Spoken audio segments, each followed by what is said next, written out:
Hello my dear friend, this is Girish Rawat. स्वागत करता हूं आपका आपके चैनल मार्गदर्शन क्लासेस में। तो दोस्तों, ये क्लास 11th के लिए लेक्चर आज हम डिस्कस करने वाले हैं। ये स्ट्रक्चर ऑफ एटम का सेकंड पार्ट है दोस्तों। तो पिछले पार्ट में हमने डिस्कवरी ऑफ कैथोड और एनोड रेज के बारे में डिस्कशन किया था, और आज हम बहुत इंपॉर्टेंट टॉपिक डिस्कस करेंगे, वो है डिस्कवरी ऑफ न्यूट्रॉन्स। तो न्यूट्रॉन्स की खोज किस तरह से हुई, सब कुछ समझने के लिए वीडियो लेक्चर को पूरा देखिए। वीडियो लेक्चर अगर आपको अच्छा लगता है तो चैनल को सब्सक्राइब कीजिए, कमेंट कीजिए, लाइक कीजिए एंड शेयर कीजिए ज़्यादा से ज़्यादा, ताकि और भी आपके लिए इम्पोर्टेंट वीडियोज़ में ला लेकर आऊँ और आपको ज़्यादा से ज़्यादा बेनिफिट दे सकूँ दोस्तों। तो चलिए डिस्कस करेंगे न्यूट्रॉन्स की खोज कैसे हुई। देखिए, 1932 से पहले ये माना जाता था कि एटम के दो ही सब पार्टिकल्स होते हैं, एक इलेक्ट्रॉन और एक प्रोटॉन।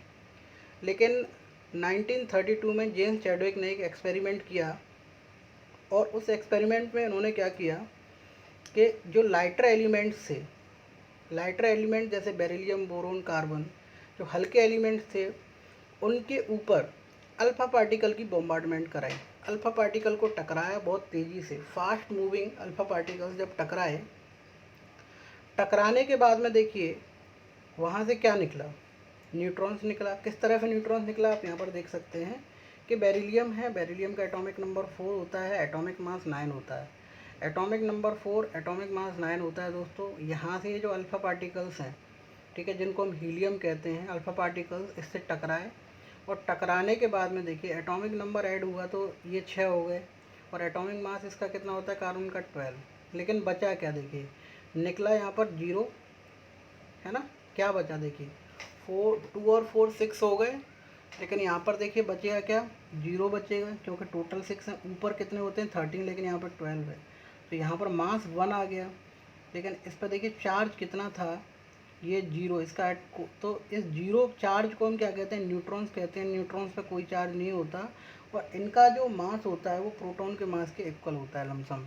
ठीक है, तो ये चीज़ आपको क्लियर हुई कि जब फास्ट मूविंग अल्फ़ा पार्टिकल्स हल्के एलिमेंट से टकराए, तो टकराने के बाद में न्यूट्रॉन्स का फॉर्मेशन हुआ।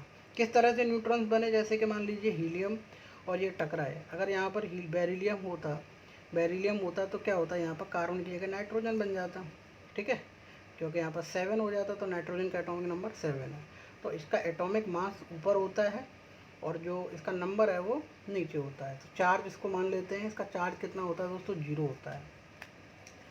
इसके बाद देखें, ये चीज़ आपको क्लियर हो गई होगी कि न्यूट्रॉन्स की डिस्कवरी किस तरह से हुई, किसने की।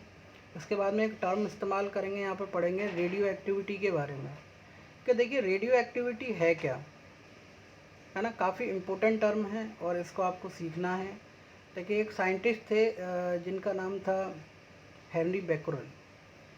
हेनरी बेकरेल ने क्या किया, एक पेज लिया वाइट कलर का, और वाइट कलर के पेज में इन्होंने यूरेनियम नाम का एक एलिमेंट था, उसको रैप कर दिया, लपेट दिया, उसको रख दिया। तो जब उस पेज को खोलने के बाद ये देखा कि वो जो पेज है उसकी जो सरफेस है, वाइट से हल्का हल्का ब्लैक पड़ गया है। तो ब्लैक पड़ने का वहाँ पर मतलब क्या है, इन्होंने ये एज्यूम किया कि इसमें से कुछ रेज निकली होंगी, जो जब इस कागज़ से टकराई हैं, तो टकराने के बाद में उसको जला दिया है। ठीक है, इस कागज़ को, पेपर को जला दिया है। इससे पहले मैडम क्यूरी, पी क्यूरी, उनके जो हस्बैंड थे, उन्होंने भी एक्सपेरिमेंट किया है इसके ऊपर। रेडियम की खोज उन्होंने ही की थी। तो देखिए, जो रेडियो एक्टिव एलिमेंट जो होते हैं वो कैसे एलिमेंट्स होते हैं, आप ये देखें कि जब इन्हें नेचर में लाइट में खुला छोड़ दिया जाता है, तो इनमें से 3 तरीके की रेडिएशंस निकलती हैं, अल्फ़ा, बीटा और गामा। अपने आप स्पॉन्टेनियस एमिशन होता है, अपने आप रेज निकलेंगे। ऐसा नहीं है कि इन्हें तोड़ने की ज़रूरत नहीं है। जैसे ही ये लाइट के कांटेक्ट में आते हैं, इसमें ऑटोमेटिकली एमिशन स्टार्ट हो जाता है, और अल्फ़ा, बीटा और गामा रेज इसमें से निकलने लग जाती हैं। लेकिन ये कौन से एलिमेंट के साथ होता है जनरली, जिन एलिमेंट का एटॉमिक नंबर 82 से ज़्यादा होता है, जनरली उन्हीं के साथ होता है। कुछ एलिमेंट ऐसे भी होते हैं कि क्या आप कहेंगे कि क्या हाइड्रोजन में वो नहीं पाया जाता है, रेडियो एक्टिव एलिमेंट पाया जाता है, लेकिन कौन सी फॉर्म में पाया जाता है, उसको अलग आइसोटोप में पाया जाता है, जब उसका एटॉमिक मास यानी कि ट्रिटियम वाले केस में पाया जाता है।